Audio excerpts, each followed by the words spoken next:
Today we're here at Limitless, and Ken and I are going to discuss why he is bullish on the real estate market in 2025.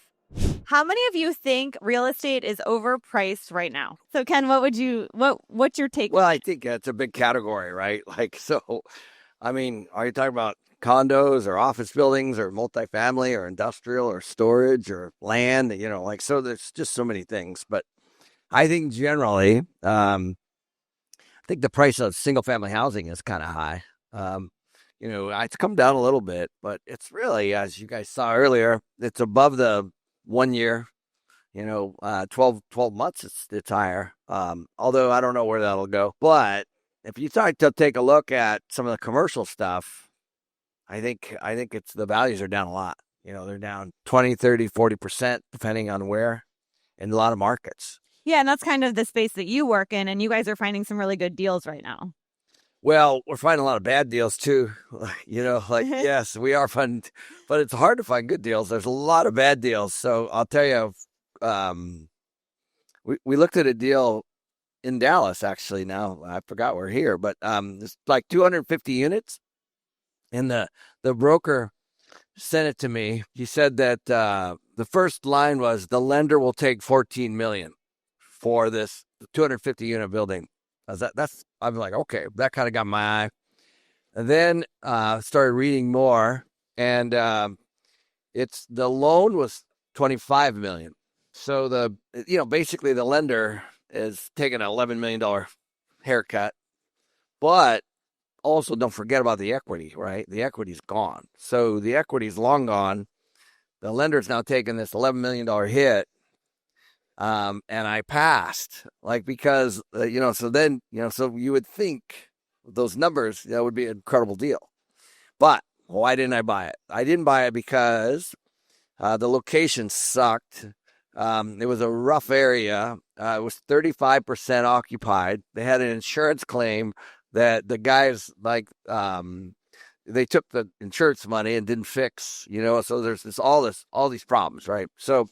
So what you're really doing is you're taking on, it's probably, even though it sounds like an incredible deal, you're taking on all those problems. And so I started to figure out, but by the way, I've done that before. It's not always bad. But when you take the 14 million and you start adding in all the stuff, the negative carry and the work that needs to be done and the time and all that stuff, it ended up being not necessarily a great deal because of the risk, that was kind of on the other side of it. So we're seeing those kind of deals too. Yeah, and you're really big on location because it's something you can't change. Yeah, so that's actually, to me, like one of the most basic things. It makes sense. I mean, what happens a lot of times is people, I had this conversation last night. People, what they do is they go buy on the edge of town, because it's less, let's say, I'm generalizing, but you get the point. And then they don't realize, they're like, well, I don't know why I can't fill it. I don't know why nobody wants to be here. Well, it's because it's on the edge of town, so now, obviously I'm generalizing, but when you really, you're better off, in my opinion, having done this a lot, is if you're in the middle of where people want to be, whether that's because of jobs or whether that's because of tourism or maybe retirement or whatever it is, that's always, you're better off paying a little bit more and not having all that headache. Because what happens is you go chase a deal for, a low price, and then you struggle with, trying to, operate it, high marketing costs, trying to get it full and all those things. So that's why I like location. Now, the cool thing about location is, you can be ahead of that curve. So, for example, just a little bit north of Phoenix, there's a massive semiconductor plant being built called the Taiwanese Semiconductor. And I think it's somewhere over 10,000 jobs, and it's been under construction a while. So obviously, the home builders and the retail guys and the industrial and multifamily and everybody's just, buying land, and they have been for a while. And that's what I mean. So you can be in the path of progress whether it's along a freeway or whether it's, some big employment center or military base or stuff like that. But it's just so important because it's not always about the price. Yeah, a lot of investors, especially new investors, make that mistake. I work with them and they are automatically drawn to like the least expensive unit, right? And they don't consider the location because it's something you can't change. Like they're more scared a lot of times of like a old HVAC unit or, a roof that's, needs fixing than they are the location, but you can't change the location. And they're like, well, how do I know if it's a good location? I'm like, would you want to live there? Yeah. Well, I guess like not really. I mean, I'm like, exactly. Like, where would you want to live? Because that's where people are going to want to rent. Yeah, and I think it's a really good point. So Danille is in the real estate business as well. And so you guys know these malls around the country, like right? No, like nobody goes to a mall really anymore. I guess sometimes, but the cool part is that they're generally in these really, really awesome areas, right? So now you've got these, I guess currently in Phoenix, there's just a massive eyesore, right? Has all the old stores there, the Sears, Macy's, J.C. Penney, like, all these stores that all the young folks have never heard of, right? That we all grew up with, right? They're gone. So all of a sudden, it's a ghost town. However, it's like 40 acres in the middle of an amazing place, right? So as you would imagine, some huge developer comes in, buys the whole thing, does a whole master plan, which includes new restaurants, outdoor, some standalone stores, multifamily, hotels. Like, it's going to be sweet. So Danille's like, okay. So she's trying to get her clients over, in these redevelopment areas. So that's kind of the point. Like, and this is in the middle of town. But nobody really like, it's just so obvious, right? Like, yes, it's going to be 2 years from now before the thing's open, but and then you're going to have all these folks, so that it's going to really, really jack that area in a good way. And so she's been sourcing these properties all around that, redevelopment. And so that's what I mean. It doesn't have to be, something massive, so it could be a redevelopment, could be employment. There's all kinds of reasons. And so that's why I love the business. Yeah, but it has to have a reason. If a realtor just says this is an up and coming area, like, but why? Because we saw some of that in Phoenix in 2008. People start reaching on the outskirts of town because they can't afford, the inner city parts.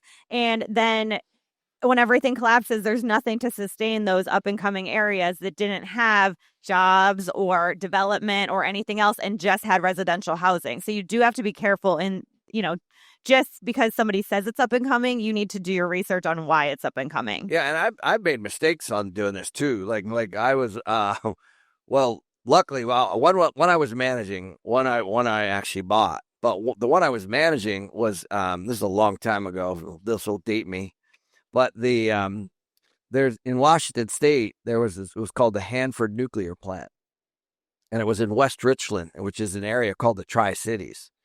And it was, at the time, I think it had like 10, 11, 12,000 people that worked there. And so that area was just crushing it, right? Then the government decommissioned the plant. And just like that, like it was slow, right? So I've seen it with military bases, and I've seen it when employers move out of town. We just saw that during the migration, during the after the pandemic. So those things can really change, obviously, what you're doing. But I could tell you we were completely full, and then we weren't. And then the owner lost that property because, there's basically, so you can be a one horse town too, and really mess up. So everyone's talking about high interest rates, increased cost of home ownership, and rents are lowering or stagnant, but you're still bullish on real estate. So what do you see that other people don't see? Well, I like, it's hard right now, right? Like, so expenses are up, vacancies up, concessions are up, rents are not up, interest rates are up.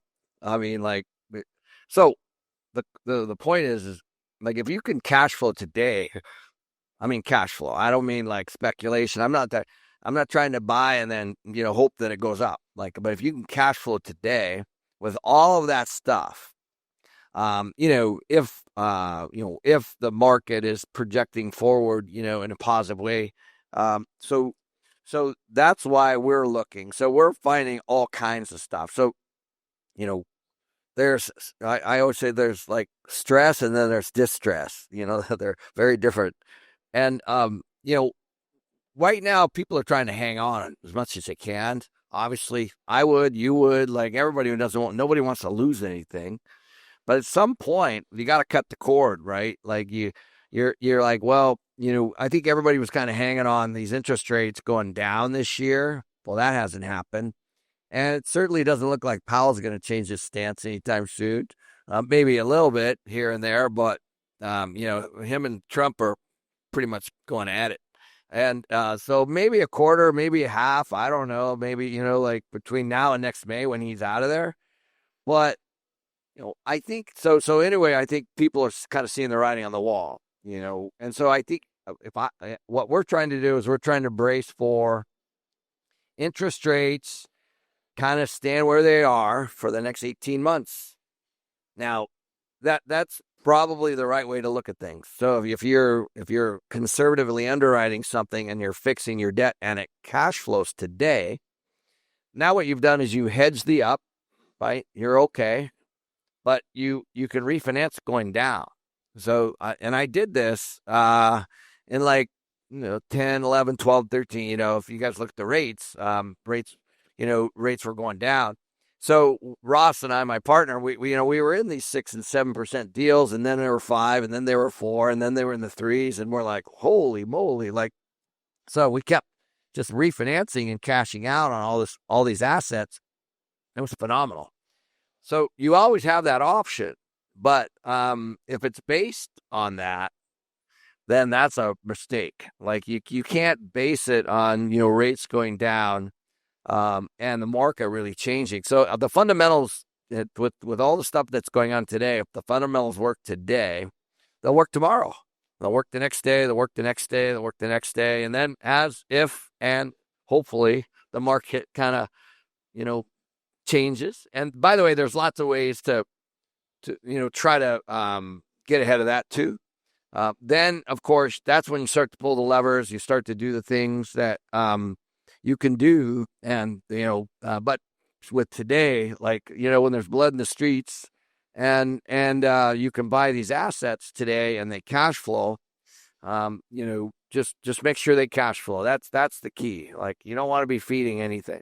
Exactly. And I think from what I see, investors don't look hard enough, right? They look at a market and they just say nothing cash flows because they've looked at 10 deals or the price listed doesn't cash flow. But what buyers need to understand today is we're seeing massive discounts on the offers, right? And the concessions and the things that we want them to fix. And so just because a house is listed for $650,000 does not mean you can't make, a $575 offer, because while most people aren't going to take that, there are people that are not just stressed, but distressed, right? There's flippers in the middle of flips. There's people that already sold their home and now they're paying 2 mortgages and they can't do it. There's people that want to get a divorce. There's people's parents that have passed that just want to get rid of the house.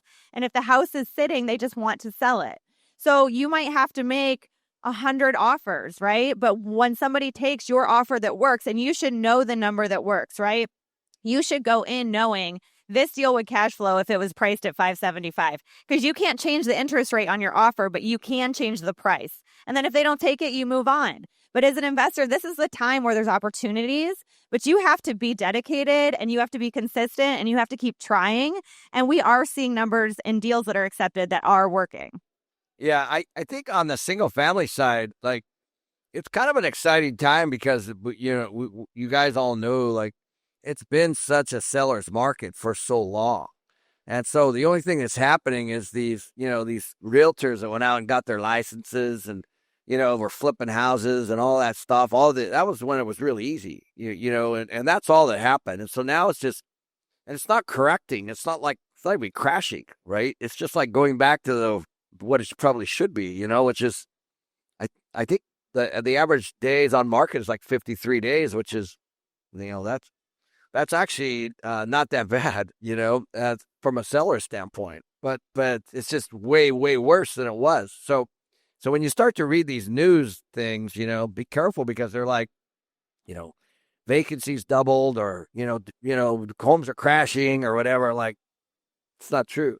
Well, it's just not true. But the sellers now are having to look, instead of, they can't look in the rearview mirror anymore, right? Like they have to look at reality. And so it depends on the sophistication of the seller and the broker and the realtor. But I would say Danille's right. Like, if somebody lists a home and they move, or they have another one, or whatever it is, you never know what's going on with them. They're sitting there, they're tap, tap, tap, tap, tap, give me some offers, give me some offers. So right now, this is a weird time, good time, I think, I know guys that are doing low balls all over the place. And sometimes they say, go pound sand. And sometimes they're like, well, actually, you just did this week. Yeah. Yeah. Well, yeah. I have a 1031 that I'm working on, and it's listed for $350. It's listed to sell. It's at a really good price, but we've had no offers. So we had a guy come along and offer a 310 offer. And my client said, no way, I'm not taking 310. I said, but hold on, you know what you want to buy. So let me see if I can get you a $40,000 haircut on what you want to buy. And then would you take it? She goes, oh my gosh, all day long. So I call that seller's realtor and I said, hey, like, we got it. I can do a deal if you take, 40 grand off your listing. It's been listed for 88 days. You need to come down anyways. And he goes, let me talk to him. And all day long, they're like, we will do it. Right. So you have to be creative and think of that too. If you're doing a 1031 and you get a low offer, what do you want? And will they take a low offer? Because then it's a wash for you. So I think in this market, you just got to be open-minded like that. Like, if it wasn't for me, telling her, don't just turn this offer down. Hold on a second. Let's see if we can make something work on the other side. We wouldn't have taken it. But yeah, and by the way, that happened while we were here. Like, yeah, it did. Literally, like I'm telling you, like, there's deals out there, right? Because I can't, her seller was like wanting to move on, and the buyer that wanted to move on, and they came to terms. Yep, absolutely. And everyone thinks that the market's going to crash like 2008. And I know we've talked about this on our podcast, but can you explain why you don't think that? Well, these idiots, like these guys on them. I was like, but first of all, is Josh here? Where's Josh? So yeah, I will tell you, like, it's literally like, I went through 2008. A lot of you went through 2008. That was painful. There was 10 million homes. Like it's insane. What are we at right now? Like less than 2, something like that. Was it 2 million? Something like that. I don't know. Like, it's not even close. And so now depends on what you say is a crash, right? Is going from 350 to 310 a crash? No, right? There's a deal done there. A crash is when defaults, when the banks are taking back the paper and the properties are worth less than the loan. That's, to me, that's what 2008 was. Now, are there loan defaults? Yes, but they're still pretty low. I mean, generally, right? But yes, there will always be. So now the thing is when people, it's like they do this with the unemployment rate, and they do this with the interest rate, and they do this with the loan default rate. Whenever it goes just a little bit down, then they do some stupid video, like mortgage rates are going up, I should say. Mortgage default rates are going, like it's crashing, like it's ridiculous. So, it's going back to healthy right now, in my opinion. There's supposed to be resistance between a seller and a buyer. Natural, right? And depending on the market, depending on the city, depending on the county, depending on the state, depending on the governor, politics, all that stuff's important. It can be worse. It can be, obviously in some areas, which ones they are. Some, there's cities that people are, it's highly disappointing when you go to, like, areas that I grew up around, Portland and Seattle, stuff like that. That's just like, just shake my head. Like, what are they thinking? But they're moving out of the city. I grew up in Seattle. I got friends that they're like, we don't even go there. We don't even go down there anymore. Like, and it used to be such a jewel. We used to go down there and have dinner, whatever, go to concerts or, the football games, the Seahawks or whatever. Nobody goes. They all moved to the suburbs, right? And then they blew up the suburbs, So that's happening all over the place. And that's also, however, those are opportunities, and so, not all areas are created equal. Yeah, and I think too, you have to look at the position of the sellers, right? In 2008, their interest rate was going up. They had those balloon loans. They couldn't make the payments. Right now, the sellers are sitting in low interest loans. Now, we did see some sellers in some distress because before the market slowed down or in that transition, they didn't get the note and they bought something, right, without a contingency. And then they were sitting on a property. But now what we're seeing more of is people offering on contingency. So they're still in their home. Most of them are under a 4% rate. And they're just delisting if it's not selling. So, and you're going to start seeing more of that because now people understand it's a slow market where 2-3 months ago, a lot of sellers didn't understand that. But I have to tell you, though, it is funny, though, because I work with some first-time home buyers and they're young, right? And they're used to 2020. And they wanted to go look at this house and they go, Danille, it's been on the market for 12 days. Should we maybe not see it? And I'm like, no, this is like not normal. What's happening here? I'm like, it's fine if it's been on the market for 85 days. You still want to go see it. In fact, that's when you can get a deal, not on day 12 when they just listed it.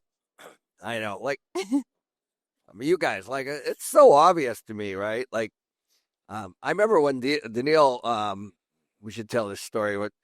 When she was looking at one rental, this was years ago, it had like horrible pictures and like somebody had taken with a camera phone and they were like blurry and the price was low and I go, this is the one. She's like, what? Are you out of your mind? Well, we went to go see it, and literally they had like camera phone pictures, and not like camera phone pictures today, like camera phone pictures like almost 10 years ago, right? So it was like really bad. And the girl had hired her uncle to be the realtor, which is the best. I have gotten more deals from family members being the realtor. So please, if a family member is ever a realtor on the deal you're on the other side of, take full advantage of that, okay? But anyways, we walk in. And she wasn't living there. Her father had left her the house. She was in Texas. The people that lived there were paying way below rent. They knew it. So they were dog sitters. So they left all the dogs in the house. They left drugs on the table. I loved it. It was the best deal ever. They tried to make, and I walk in and I was horrified. She's like, are you out of your mind? Well, I couldn't say that because her uncle was there and he was her realtor. So I was just like, oh, this is great. And Ken goes, we need to go talk about this outside. And I thought he was going to say, pass, like whatever. He goes, you need to make a full price offer on this. And I thought he was out of his mind. But I did it. I never listened to him. So I don't know why I did it this one exact time. The one time. This is the one time. But it's my best performing deal and it's doubled in price. So, I mean, I'm super happy that I did. I'd never hear that, of course. But it needed a roof and we negotiated that. And, but the bones were great. Like the location was great. It was just to give you some context, the Scottsdale's expensive, right? So this was a 2-bedroom, 2-bath. Double car garage, single level with a yard, small unit, very, so low price, great rent. Like, you know what I mean? Like the numbers really made sense, So, and so she ended up buying 2 more in that neighborhood. Yeah, now I have 3 in that neighborhood. Yeah, in the neighborhood, right? And, although I paid a lot more for them. Yeah, a lot more for the next ones. Yeah. But still, those deals, honestly, they're still out there. It's fun. We continue to look. Yeah, and what's your strategy right now, Ken? I mean, I know you're in multifamily, but is it buying distressed deals, refinancing, building? What do you see this working? Everything. So, it's. I'm gonna in my talk later today. I'm going to talk about where I see the market coming and heading, and also I'm going to talk about the top markets, why I think that they are. I'm going to show you that. But I think it's always the same. If you can buy something today below replacement costs, because I don't know about you guys, but for me, I believe inflation's here. It's going to continue to be here, even if we believe that it's 2%, which is their number. That's still 2%.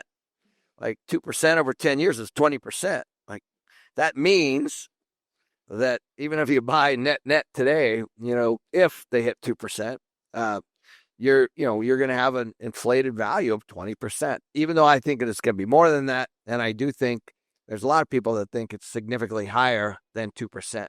But the point is, you're in the game and somebody else is paying it off, right? So you have this hard asset today, doesn't really matter what it is, but you have a hard asset. It's like you're in the game, and then the tenant pays it off, and then the Fed just does their thing and makes it worth more. Like, you know what I mean? So that's it. Like, it's so for me, we're trying to find multifamily deals that way. We're trying to buy below replacement costs. There's going to be a massive shortage of housing, multifamily specifically, in 27. I'm going to show you the chart today. They'll show you how all that works.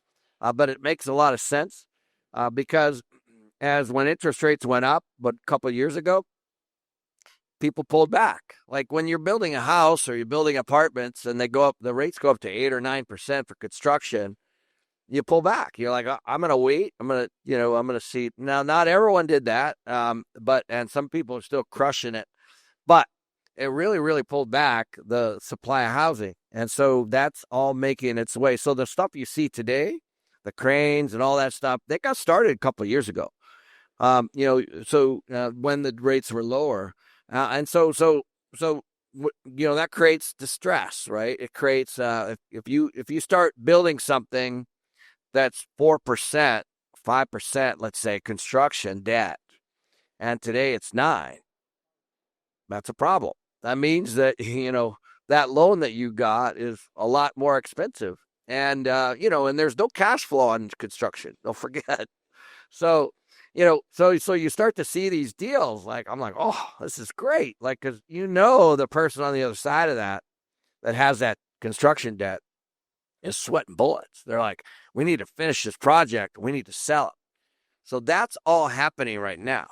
And so that's why, and I have a chart I'll show you guys tonight or later today in my talk that shows what Lennar Homes is doing. The cool thing about these home builders is they're public, and so their information's public, and you can see they're like the marketing costs, the sales costs, the rate buy downs, and all that stuff. You have to calculate that into the price of the house. It's an expense, and so when the market's really frothy and people are buying like crazy and rates are low, they don't have to do all that stuff because people are just rolling in.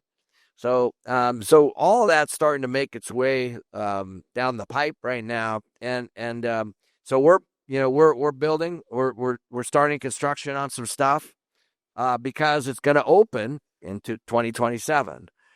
When there's not going to be a lot of new product. We're also trying to buy below replacement costs. We bought a few deals that way, as you guys know. You see on our booth a couple pictures, some deals we've been able to do. Crazy stuff like this. I'll just give you one story. We bought a building in Las Vegas, Nevada. It was 2 years ago. The reason I know it, there was an appraisal. It was $142 million, and big life insurance company. And the reason I know that is because the developer and the life insurance company, one of them wanted out. So the life insurance company bought out the developer. We bought that building for $97. So, I don't know, 40, almost $50 million less. Now, was it same building, same rents, same expenses, same location? Well, so what changed? Like interest rates. The interest rates went up, cap rates went up. So there's been a big repricing. The interesting thing is, you go back 2 years ago, there's there was real equity in that property, you know. I mean, and so so those are the kinds of deals out there now. We're finding those. They're hard to find, but we're finding them. So how should investors underwrite deals differently in 2025 compared to 2020? Well, I think the big wild card is operating expenses. So, you guys all know, insurance is like, whew, it's insurance companies. There's all kinds of creative ways. People are trying to figure that out. There are ways. There's a way you can look at your coverages. You can do stuff with your deductibles. You can self-insure the deductible piece. There's what's called captives. There's all kinds of programs that are out there that you can, lower those. Insurance is a big one. And the reason why I start with that is we were looking at buying in Florida. Nothing against Florida, but man, those hurricanes really mess with your operating costs, because the hurricanes and then the insurers have to go back in and insure. Same thing is going on in California. So when you start to look at all the components of the operating expenses of a deal, insurance is a huge thing. And I at the time, insurance costs were like over $2,000 a unit. So it was like $600,000 for a 300 unit project. I was like, for insurance, that's insane, right? Now, just to put that in perspective, it would be 25% of that in Phoenix, right, or Arizona, or Nevada. So that's a big one. Property taxes is another one. And I think this is one that's sneaky. That's going to start coming, because as these, as these cities, they kind of live and breathe on sales tax and all the stuff, people in town and all that kind of stuff. That's drying up. Like, people move to the burbs, and they're so these cities are they're going to have to. They're not going to cut their budgets. They're going to go after the landlords and the property taxes to pay for stuff. So I think that's kind of the next wave. So you got to be careful with those. The rest of the stuff is somewhat manageable, I would say, but also I would do flat rent growth. Like flat 1%, 2%, 3% at the most. Rent growth. Make sure you budget for concessions and anticipate marketing costs and vacancy and all that. But pretty basic, a concession, which you guys, this is an interesting story. I've been in the business long enough to know that 1 month free on a 12-month lease, 2 months free. I've seen 3 months free, which is a lot. Like, you imagine 3 months, like a tenant gets 3 months free on a 12-month lease. You know that somebody's in trouble, right? It's not the tenant. Now in Phoenix, there's buildings that are 4 months free on a 12-month lease. Like, now, why would that be? It's because these knuckleheads from out of state, there's no local, by the way, all my buddies, all the local people in, let's say, Phoenix area, we're all like, who would do that? Who would build a building like that? In downtown, because people don't go to downtown like Phoenix. People don't really, downtown Phoenix isn't like a lot of downtowns. You could shoot a gun and not hit anybody. Like, there's no one there. It's like, well, it's not true. Like, maybe for games and stuff, but I mean, the shopping, and think of all the things, right? And by the way, it's my town, but they just haven't figured out the downtown yet, right? So, but when you look at Phoenix on the map, you're like, oh, let's build downtown, like, oh, out of towner. Like, anyway, they built all these units. Sure enough, they're gorgeous. High rise, parking, elevator. These guys are sweating bullets, man. Like, there's no way you can cash flow at 4 months free on a 12-month lease. Now, so we're watching it. I was like, dang, like, but the problem is based on those numbers, it's not even worth the debt today, right? So these beautiful buildings are being built, and it's literally they're not even worth the debt. So there's a couple areas like that in the Phoenix general area. We're looking all over the place, but those are some that our acquisition guys are looking at. And I was like, man, keep your eye on those, but let's stay as far away as we can from that, because that's going to take years to work itself out. like years, right? And what will happen is the developers will lose the deal, they'll default, blah blah blah blah blah. They'll hit the personal guarantees. It'll sit there. Somebody will buy it at a massive discount directly from the bank, and then they'll, maybe make it on the second time around, but you never know. But so those deals are out there. Now, just a few miles away, no concessions.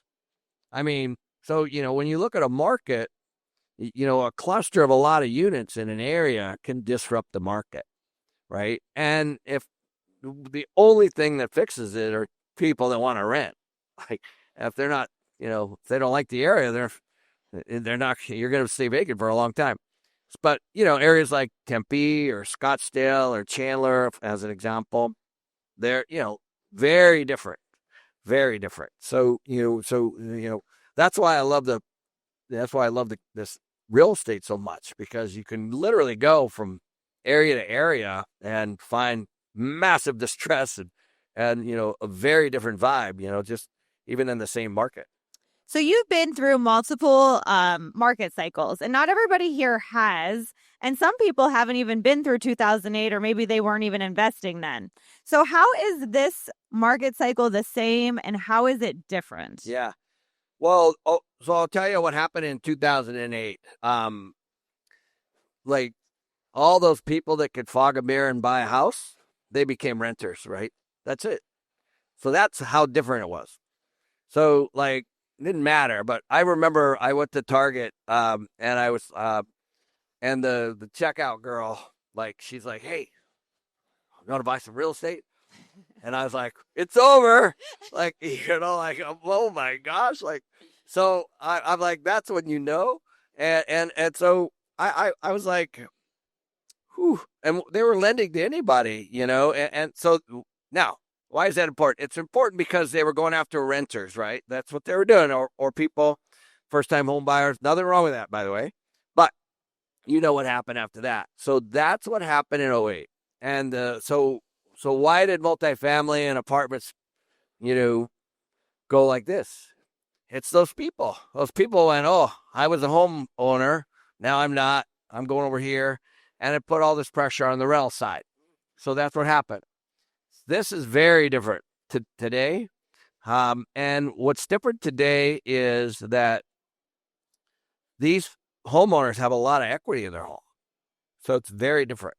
There's not distress with the homeowner like there was back then. So we had distressed homeowners moving into the rental side. Now we have an affordability problem. So, so the people that are living in homes, let's say, and their home went up a couple $100,000, they can't buy a home across the street. Well, they can, but their mortgage is so much higher, they're going to stay put. So, so you've got this kind of settling in of people that own today. And I would too. Danielle's got she has this unit that has a lot of equity in it. It's got like a 2.8% loan. She's like, "I'm not selling that thing. It cash flows like crazy." Well, I want to sell it, but I can't. But she wants the money, right? Yeah, I want to move it. I don't want to be in a condo, but I can't move it. So that's the theme, right? So all right. So what does that mean? What it means is, there's a shortage of housing. We know this. Not in every area. Some areas are, there's areas in Florida, and there's areas in Atlanta and even Dallas where you're going to see softness, but generally we're severely undersupplied from a housing standpoint. And so what's going to happen is we might get some relief on the single family side, but so far away from the renter. Like, I think the average rent is, going off of memory, let's just say $1,500, nationwide. I mean, the mortgages are in the threes, right? Average, right? So there's the gap between rent and mortgage is so high that the renter really has to wrap their head. My son's going through this now, right? Like, oh, yeah. He's like, "Danille, it's the funniest thing." He's like, "I'm getting ready to buy a house." This is my son, by the way. So, and she's like, "Oh, okay. How much you paying in rent right now?" He's like, "Blah, blah, blah." And she's like, "Okay, well, let's start looking at houses." And there was like $400,000 or something for the house? It was no, it was like 600. Okay. He's got expensive taste. But the mortgage was like 500, 5,000. No, your math's a little wrong. But it was like in the high threes, right? So at first he's like, I like these houses. I want to do a $750,000 mortgage, and I'm like, all right, well your mortgage will be like 4,500, and he's like, oh, well, I'm like, do you want to go lower? He's like, yeah, let's look at some lower ones. So then we got to 600, but even then it's in the threes, and he's only paying right now 1,200, right? So it's like there's this gap that he's even wrapping his head around, because while he can afford that 3, it's really stretching him on that extra money for all the fun things that he does. That's it. He learned a new term called house poor. I go, you want to be careful you don't be house poor. So that's the issue. You have these renters that they're just fine right now. Actually, it's kind of a renter's market. When the rent's not really going up. Right. That's what I mean. So and the jump to go with these 7% mortgages is, they have to wrap their head around 1,000, 2,000 more a month. Not including the operational costs of insurance and upkeep and all those other things, which is easily, bank rate says it's $1,500 a month on the average for that. So, it's a massive step to just write a check to a landlord and then to take on home ownership. Even though I'm a huge proponent of it, I believe that you should go rent, get some credit, buy a home. And that's where in my opinion, that's where the system's broken right now. So that's how different it is between 2008 and today.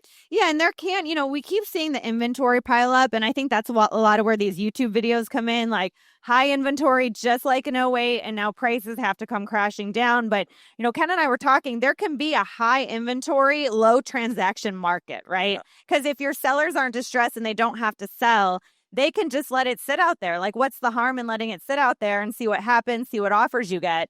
So don't let the high inventory make you think that it's going to turn into, 2008. There will be people that are forced to sell, because of their circumstances, that will have to discount, but it's not going to be like a race to the bottom like it was before. Right. Awesome. Well, thank you guys. Ken's got to run. He's got to be on the main stage. So appreciate it.